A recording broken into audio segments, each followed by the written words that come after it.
जादू कहानियाँ। पीहू दीदी, देखो ना, माँ लोगों के घर में कितना काम करती है। काश हम माँ के लिए कुछ कर पाते। तुम ठीक कह रही हो टीना, हमें भी कुछ काम करना चाहिए ताकि घर की आर्थिक स्थिति कुछ ठीक हो जाए। फिर उन दोनों की बातें मालिनी ने सुन ली और अपने बच्चियों से कहती है, नहीं मेरी प्यारी बेटियों, तुम दोनों को काम करने की कोई जरूरत नहीं है। अभी तुम्हारे पढ़ने लिखने के दिन हैं। तुम दोनों बस मन लगाकर पढ़ाई करो, घर की चिंता छोड़ दो। मालिनी अपनी दोनों बेटियों को एक कामयाब इंसान बनाना चाहती थी, इसीलिए मालिनी दिन रात मेहनत करके दोनों बेटियों के लिए पैसे जोड़ने में लगी थी। एक दिन की बात है, सुबह सुबह मालिनी अपनी छोटी बेटी टीना से बोलती है, टीना बेटी, जन्मदिन की बहुत बहुत मुबारक हो। थैंक यू माँ। माँ, आपको याद था कि आज मेरा जन्मदिन है? भला माँ अपने बच्चों का जन्मदिन कैसे भूल सकती है बेटा। मैं आज शाम को घर आते वक्त तुम्हारे लिए स्ट्रॉबेरी केक लेकर आऊंगी, फिर एक साथ मिलकर तुम्हारा जन्मदिन मनाएंगे। माँ की बात सुनकर टीना बहुत खुश होती है।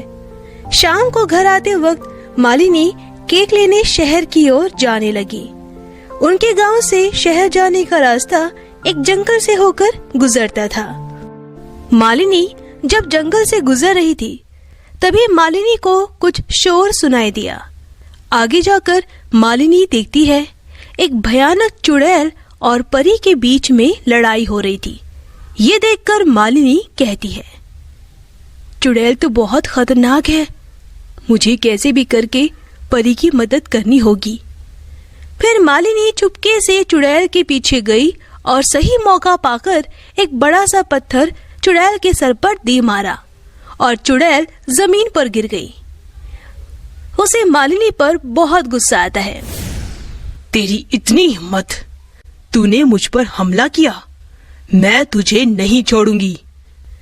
तभी चुड़ैल ने अपनी तलवार से मालिनी के ऊपर हमला किया। ये देख परी ने फौरन अपनी छड़ी घुमाई और चुड़ैल को जलाकर भस्म कर दिया। मालिनी खून से लथपथ थी, उसका बहुत खून बह चुका था। मैं आपको कुछ नहीं होने दूंगी, ये सब मेरी वजह से हुआ है, मैं आपको ठीक कर दूंगी। नहीं नहीं परी जी, अब मेरे जाने का समय आ गया है। आप मुझसे वादा कीजिए, मेरे मरने के बाद आप मेरी दोनों बेटियों का ख्याल रखेंगी।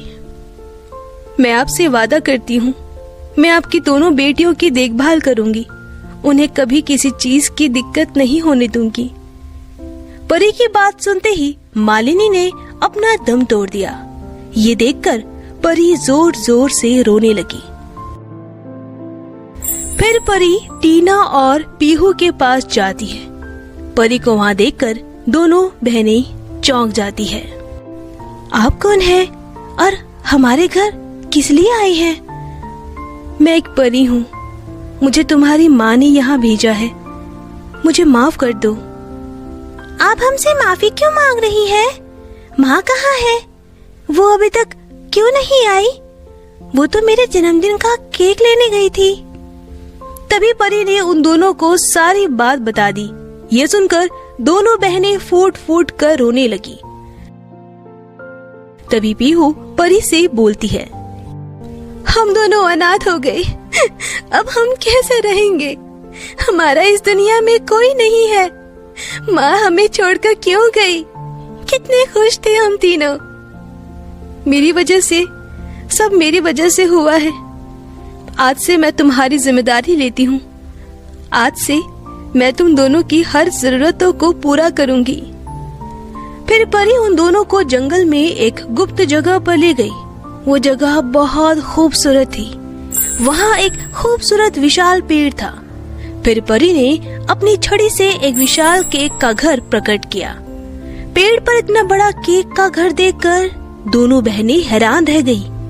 तभी परी बोलती है, तुम दोनों को इतना हैरान होने की कोई जरूरत नहीं है। ये एक जादुई जन्मदिन का केक घर है और अब से ये जादुई केक घर तुम्हारा है।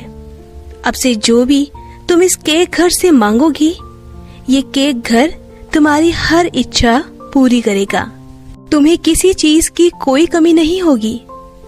मुझे अब परीलोक वापस लौटना होगा, लेकिन जब भी तुम्हें मेरी मदद की जरूरत पड़े मुझे याद कर लेना।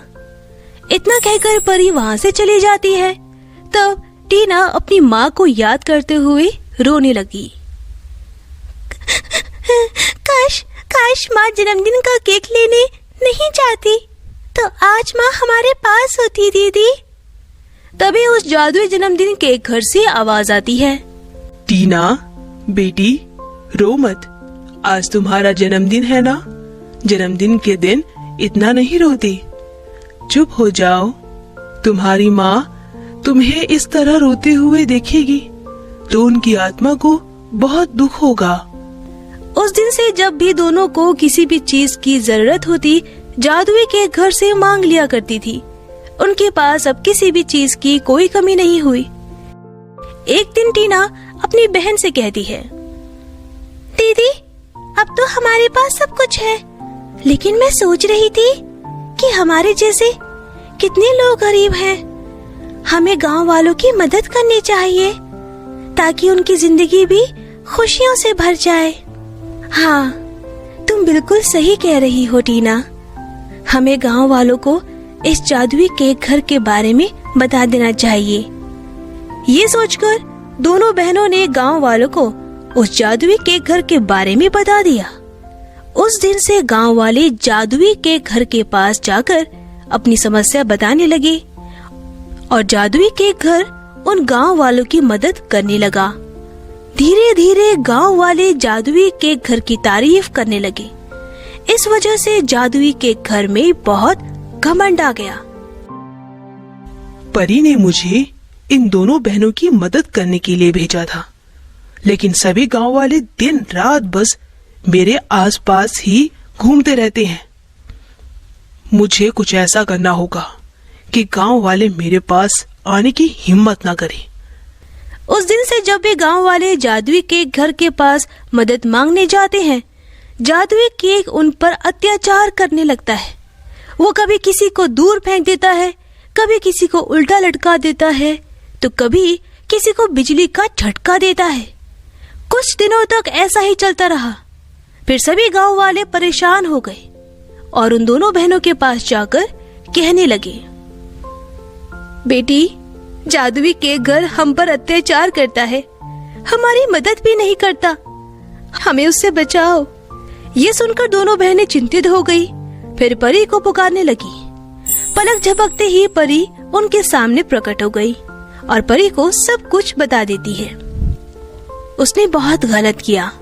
मैं अभी जादुई केक घर के पास जाती हूँ और उसका घमंड खत्म करती हूँ। जब परी केक घर के सामने गई तो उसने परी पर हमला कर दिया। फिर परी ने अपनी छड़ी घुमाई और जादुई केक जलकर राख हो गया। फिर परी उन गांव वालों से बोली, अब सभी लोग जादुई केक घर पर ही निर्भर हो गए, इसीलिए ऐसा हुआ। आपको अपना काम हमेशा खुद करना चाहिए।